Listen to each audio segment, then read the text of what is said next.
মার্কিন ভিসা নীতি আদৌ কি এটা ভিসা নীতি নাকি বাংলাদেশে ভিসা আতঙ্ক তৈরি করলো যুক্তরাষ্ট্র? আলোচনার ঝড়। কিন্তু বাংলাদেশের জন্য যুক্তরাষ্ট্রের নতুন ভিসা নীতির নেপথ্যে কি কারণ? মার্কিন ডিবি হারুনকে বাংলাদেশ থেকে দেশ ত্যাগ করতে দেওয়া যাবে না। প্রত্যেকটি বর্ডারে রেড অ্যালার্ট জারি করে আমাদের দেশপ্রেমিক জনগণ ডিবি হারুনের পরিবার সহ যারা পালাতে চাচ্ছে, সিঙ্গাপুরে যেতে চাচ্ছে, ওদেরকে প্রতিহত করার উদাত্ত আহ্বান জানাই। আসসালামু আলাইকুম সুপ্রিয় দর্শক বন্ধুরা, বাংলাদেশের উপর মার্কিন নানা নিষেধাজ্ঞা এসেছিল এবং সেই সাথে বাংলাদেশিদের উপর মার্কিন ভিসা নিষেধাজ্ঞা দিয়েছিল।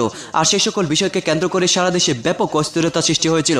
দর্শক বন্ধুরা, অবশেষে এমন কিছু ভয়ঙ্কর বার্তা এসেছে, বাংলাদেশের বিশেষ বাহিনীর উপর এবার নতুন করে নিষেধাজ্ঞা দিতে শুরু করেছে। দর্শক বন্ধুরা, এবং সেই সাথে ডিবি হারুন রশিদ তিনি নাকি দেশ থেকে পালিয়ে যেতে শুরু করেছেন এবং সেই সাথে সেই সকল ভয়ঙ্কর তথ্য দিয়েছেন ডাক্তার ফয়জুল করিম। এবং ডাক্তার ফয়জুল করিম তিনি সেই সকল বিষয়কে কেন্দ্র করে এবং ডিবি হারুন রশিদ দেশ থেকে পালিয়ে যাওয়াকে কেন্দ্র করে এমন কিছু বিশ্লেষণ করেছেন এবং সেই সাথে তিনি সচেতন মহলের কাছে এমন কিছু বার্তা পাঠিয়েছেন।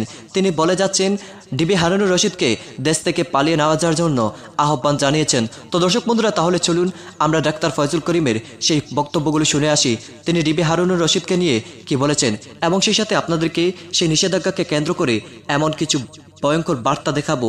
আপনারা সেই বার্তাগুলো শুনলে অবাক হয়ে যাবেন। তো দর্শক বন্ধুরা, তাহলে চলুন আমরা প্রথমে ডাক্তার ফয়জুল করিমের সেই কথাগুলো শুনে আসি।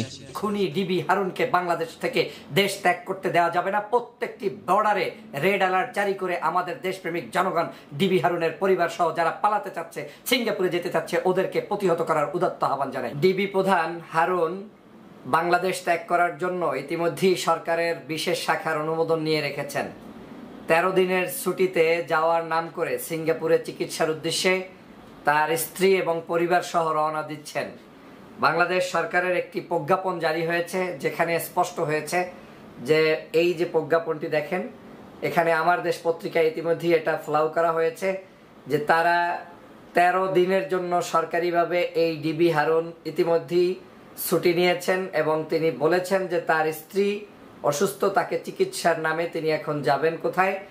সিঙ্গাপুরের উদ্দেশ্যে রওনা দিবেন এই ডিবি হারুন। আপনাদেরকে স্মরণ করিয়ে দিতে চাই কে এই ডিবি হারুন।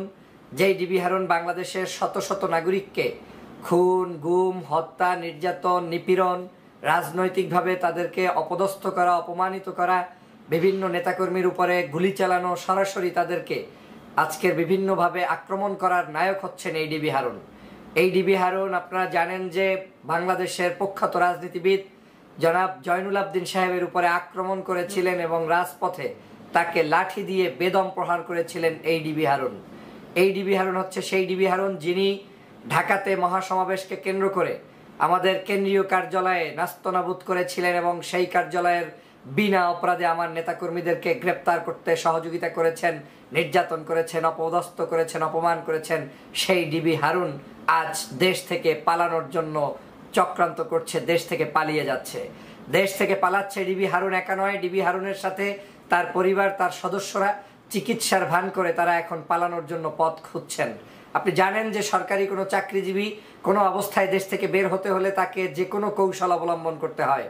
চিকিৎসার নাম দিয়ে এখন তার স্ত্রীর চিকিৎসার নাম দিয়ে সিঙ্গাপুরের উদ্দেশ্যে 13 দিনের জন্য এই যাত্রা শুরু করেছেন। আমি জানি এই যাত্রা হচ্ছে পালানোর যাত্রা, এই যাত্রা হচ্ছে দেশ ত্যাগের যাত্রা, এই যাত্রা হচ্ছে এই যাত্রা শেষ যাত্রা। ও আর আসবে না। বাংলাদেশের প্রত্যেকটি বর্ডারকে আমার সাধারণ জনগণের এখন পাহারা দিতে হবে। বাংলাদেশ আওয়ামী লীগের অবৈধ শাসক গোষ্ঠীর বিভিন্ন কর্মকর্তা, পুলিশের ঊর্ধ্বতন কর্মকর্তা যারা ভোট ডাকাতে সহযোগিতা করেছে, যারা মানুষকে মারার পিছনে সহযোগিতা করেছে, গুম খুনে সহযোগিতা করেছে, সেই সকল পুলিশ অফিসাররা এখন প্রতিদিন দেশ ত্যাগ করার জন্য প্রস্তুতি নিচ্ছেন এবং অনেকেই ইতিমধ্যে দেশ ত্যাগ করে ফেলেছেন। যারা বড় পর্যায়ে রয়েছেন তারা দেশ ত্যাগ করার জন্য ওয়েটিং লিস্টে আছেন। এই মুহূর্তে আমাদের সাধারণ জনগণকে রুখে দাঁড়াতে হবে, ওদেরকে বর্ডারে প্রতিহত করতে হবে, ওরা যাতে দেশ ত্যাগ করতে না পারে তার ব্যবস্থা করতে হবে। আমি আপনাদেরকে বলেছিলাম যে বাংলাদেশের এই অবৈধ ফ্যাসিস্ট সরকার দীর্ঘদিন ক্ষমতায় থাকবে না এবং তাদের পদত্যাগ নিশ্চিত। এটা শেখ হাসিনা জানতে পেরেছেন এবং শেখ হাসিনার পাল্লক দালাল এই পুলিশ কর্মকর্তারা কিন্তু ইতিমধ্যে জানতে সক্ষম হয়েছেন। সে কারণে তারা দেশ ত্যাগ করছেন। এই দেশ ত্যাগ করতে দেয়া যাবে না।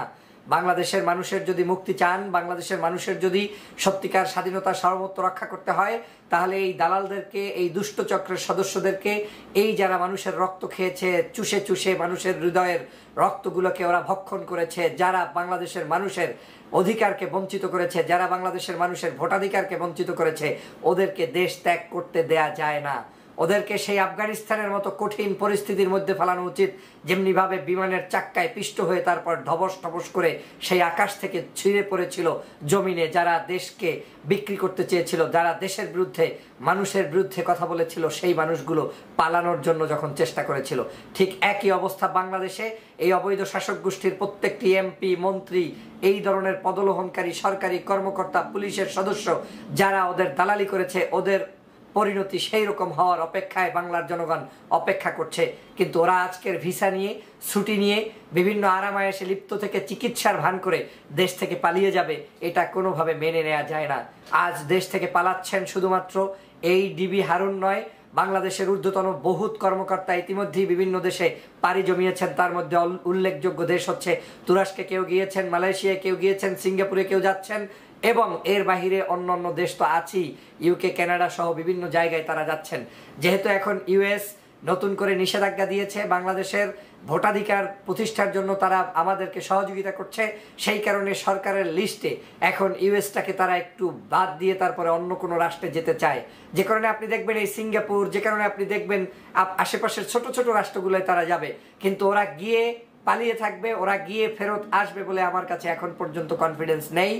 আজকে সেজন্যই আপনাদের সামনে এসেছি। এই ডিবি হারুনকে প্রতিহত করতে হবে, বর্ডারে ওকে গ্রেপ্তার করতে হবে, ওর পরিবার সহ যাতে পালাতে না পারে। সামাজিক যোগাযোগ মাধ্যম সর্বত্রই আলোচনা সমালোচনার ঝড়। কিন্তু বাংলাদেশের জন্য যুক্তরাষ্ট্রের নতুন ভিসা নীতির নেপথ্যে কি কারণ? মার্কিন ভিসা নিষেধাজ্ঞা নীতির তাৎপর্যকে কোন কোন ধারায় ব্যাখ্যা করা হচ্ছে? পদ্মার ওপারের মানুষ কি বলছে? চীনের দিকে ঝুঁকছে বাংলাদেশ? ইনসিকিউরিটি থেকেই কি যুক্তরাষ্ট্রের রেডি টু অ্যাকশন নীতি? খাঁটি কথা কিনা আপনারা বলবেন। বাংলাদেশ বলছে প্রত্যেক রাষ্ট্র স্বাধীন সার্বভৌম। এদিকে মার্কিন যুক্তরাষ্ট্র মানে কিন্তু সুপার পাওয়ার। যুক্তরাষ্ট্রের স্বার্থ সারা বিশ্বে রয়েছে, তারা দুনিয়ার মোড়ল, তারা তাদের স্বার্থ রক্ষায় অনেক কাজ করবে, কিন্তু বাংলাদেশ তো স্বাধীন। এই দেশের স্বার্থ রক্ষার কাজ সরকার করবে, এটাই স্বাভাবিক। সত্যিই তো।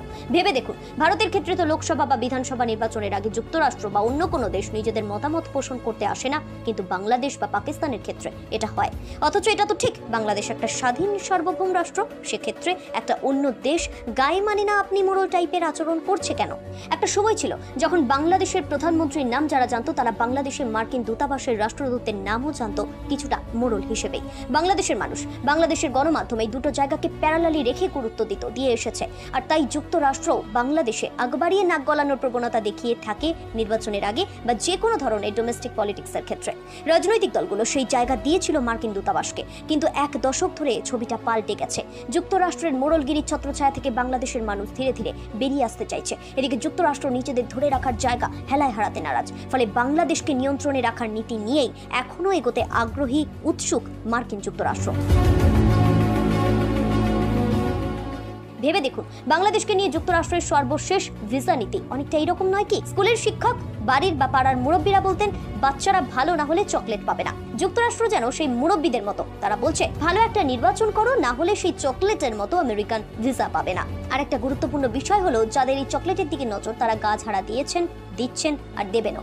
কারণ এটা মনে রাখতে হবে, বাংলাদেশের শিক্ষিত বেকার গোষ্ঠীর কাছে বিদেশে চাকরি একটা গুরুত্বপূর্ণ ফ্যাক্টর। সেখানে মার্কিন যুক্তরাষ্ট্রে যাওয়ার ইচ্ছে, থাকার ইচ্ছে, চাকরির ইচ্ছে বাংলাদেশের মানুষের কাছে স্বপ্ন।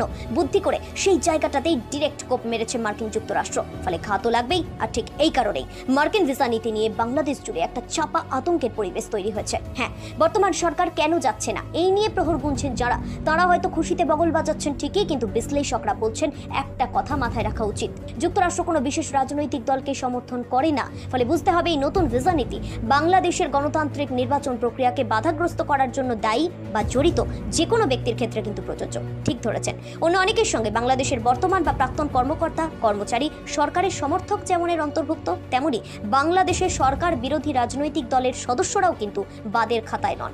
এমনকি এই ধরনের ব্যক্তিদের নিকটতম পরিবারের সদস্যরাও এর অন্তর্ভুক্ত।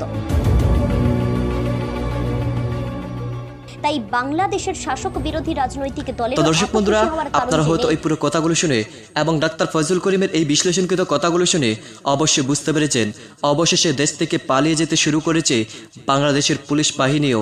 তো দর্শক বন্ধুরা, এবং সেই সাথে আপনারা এই পুরো ভিডিওটি দেখে এবং এই বিশ্লেষণকৃত কথাগুলো শুনে আপনাদের কাছে কি মনে হচ্ছে অবশ্যই কমেন্ট করে জানিয়ে দিবেন। তো দর্শক বন্ধুরা, ভালো থাকুন, সুস্থ থাকুন, আল্লাহ হাফিজ, আসসালামু আলাইকুম ওয়া রাহমাতুল্লাহি ওয়া বারাকাতুহু।